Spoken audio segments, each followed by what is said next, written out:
ఓం నమో భగవతే వాసుదేవాయ. ఈ రోజు మనం శ్రీమద్ భాగవతంలో ప్రథమ స్కందంలోని 4వ అధ్యాయం గురించి తెలుసుకోబోతున్నాం. వీడియోలోకి వెళ్లే ముందు వీడియోని లైక్ చేసి జై శ్రీకృష్ణ అని కామెంట్ చేయండి. ఇప్పటి వరకు మన ఛానల్ ని సబ్స్క్రైబ్ చేసుకోకపోతే తప్పకుండా సబ్స్క్రైబ్ చేసుకోండి. ఇంకెందుకు ఆలస్యం, వెంటనే వీడియోలోకి వెళ్ళిపోదాం. సూతుడు సౌనకాది మహామునులు అడిగిన విధంగా భాగవత పురాణాన్ని చెప్పడానికి సిద్ధమవుతుంటే సౌనక మహాముని ఇలా అడిగాడు. ఓ సూత మహాభాగా, ఈ భాగవత కథను వ్యాసుడు రాశాడని చెప్పారు కదా. వ్యాసుడు ఈ కథను ఏ సమయంలో, ఎక్కడ, ఎందుకు, ఎవరి ప్రోత్సాహంతో రాశాడు?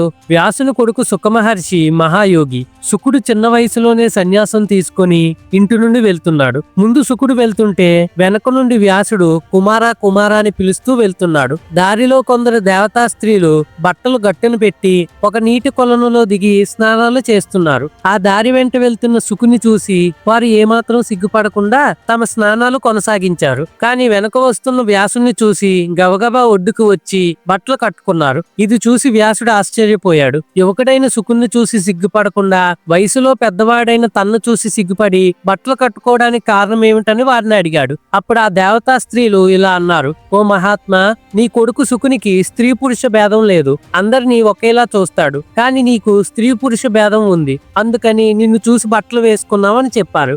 అటువంటి మహాత్ముడు శుకుడు ఎప్పుడూ ఒంటరిగా ఉంటూ ఆ పరమాత్మని ధ్యానం చేసుకుంటూ ఉంటాడు. అంతేకాకుండా శుకుడు ఒక పిచ్చివాడిలా, మూగవాడిలా, మూర్ఖుడిలా తిరుగుతూ ఉంటాడు కదా. అటువంటి శుకుని హస్తినాపుర ప్రజలు ఎలా గుర్తించారు? పరీక్షిత్ మహారాజు శుకుని ఎలా కలిశాడు? వారు ఏం మాట్లాడుకున్నారు? శుక మహర్షి భిక్షం కోసం ఇళ్లకు వెళ్ళినప్పుడు వారి ఇళ్ల దగ్గర ఆవు నుండి పాలు పితికే సమయం కన్నా ఎక్కువసేపు నిలబడ్డ కదా. మరి హస్తినాపురంలో 7 రోజులు ఎలా ఉన్నాడు? భాగవత కథను ఎలా చెప్పాడు? అర్జునుడి కొడుకైన పరీక్షిత్తు గొప్ప భక్తుడు కదా.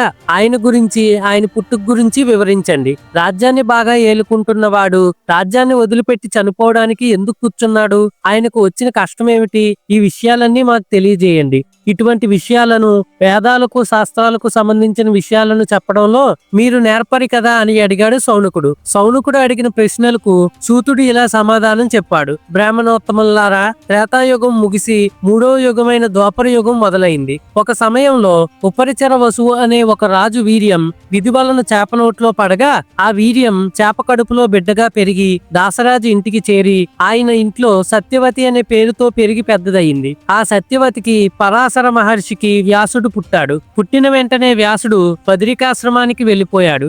సరస్వతీ నది ఒడ్డిన ఆశ్రమం కట్టుకొని తపస్సు చేసుకుంటూ ఉన్నాడు. ఒకరోజు వ్యాసుడు సరస్వతీ నదిలో స్నానం చేసి ఆ నది ఒడ్డును కూర్చొని తన దివ్య దృష్టితో రాబోయే యుగాలలో మనుషుల శక్తి, ధైర్యం, ఆయుర్దాయం తగ్గిపోతాయని, వారి బుద్ధి మందగిస్తుందని గమనించాడు. ఈ పరిస్థితుల్లో అన్ని వర్ణాల వారికి మంచి జరగాలని, వేదాలు సులభంగా అర్థం కావాలని ఆయన వేదాలను 4 భాగాలుగా విభజించాడు. వాటికి ఋగ్వేదం, యజుర్వేదం, సామవేదం, అథర్వణ వేదం అని పేర్లు పెట్టాడు. తాను రాసిన చరిత్రలు, పురాణాలను 5వ వేదంగా చెప్పాడు. ఈ వేదాలను లోకంలో ప్రచారం చేయడానికి తన శిష్యులైన పైలుడికి ఋగ్వేదం, జైమినికి సామవేదం, వైశంపాయనుడికి యజుర్వేదం, సుమంతుడికి అథర్వణ వేదం అప్పగించాడు. తాను రాసిన చరిత్రలు, పురాణాలు రోమ మహర్షికి ఇచ్చాడు. వారికి అప్పగించిన వేదాలను చాలా భాగాలుగా చేసి లోకంలో విస్తరింపజేశారు. వారి నుండి వారి శిష్యులకు, వారి శిష్యుల శిష్యులకు అందించారు.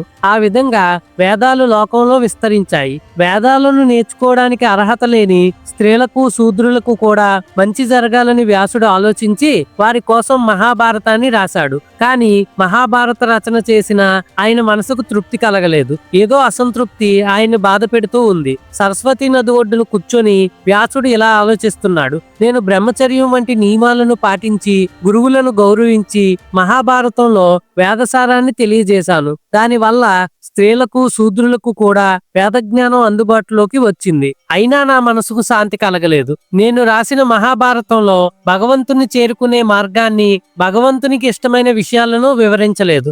అందుకనే నా రచనలు పూర్తి కాలేదనిపిస్తుందని బాధపడ్డాడు. ఇంతటితో శ్రీమద్ భాగవతంలో ప్రథమ స్కందంలోని 4వ అధ్యాయం ముగిసింది. తర్వాత ఏం జరిగిందో రేపటి అధ్యాయంలో తెలుసుకుందాం. Stay tuned.